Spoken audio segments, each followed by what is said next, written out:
নেত্রী, যিনি অসুস্থতার কারণে আজকে শয্যাশায়ী, তাকে সুস্থ করার জন্য সারা বাংলাদেশের সমস্ত রাজনৈতিক দল, সমস্ত পেশাজীবী, সমস্ত সরকারি কর্মকর্তা আজকে সকলে ঐক্যবদ্ধ হয়ে আজকে আমাদের নেত্রী বেগম খালেদা জিয়ার রোগ মুক্তির জন্য দোয়া কামনা করছেন।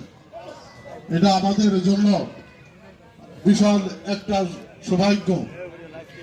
বাংলাদেশের ইতিহাসে, শুধু বাংলাদেশের ইতিহাসে নয়, এই ভারতবর্ষের ইতিহাসে এমন নজির নেই যে সকল রাজনৈতিক দল, সকল পেশাজীবীর মানুষ একটা দলের নেত্রীর জন্য এইভাবে মহান আল্লাহ তাআলার কাছে দোয়া প্রার্থনা করেন।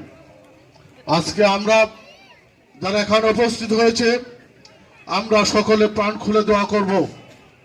আল্লাহ নিশ্চয় কারো না কারো দোয়ার ওসিলায় আমাদের এই মহান নেত্রীকে সুস্থ করে আবার আমাদের মাঝে ফিরে দেবেন।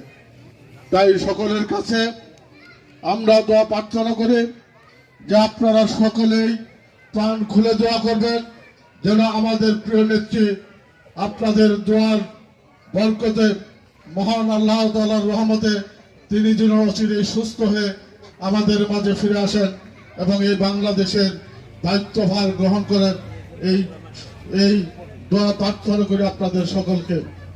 আর আজকে এই দোয়ার যারা আয়োজন করেছেন তাদেরকে ধন্যবাদ জানাই যে তারা এই একটা মহৎ কাজ তারা করেছেন। এর জন্য মাদারগঞ্জ উপজেলা বিএনপির পক্ষ থেকে তাদেরকে অসংখ্যবার ধন্যবাদ জানাই। সেই সাথে আজকে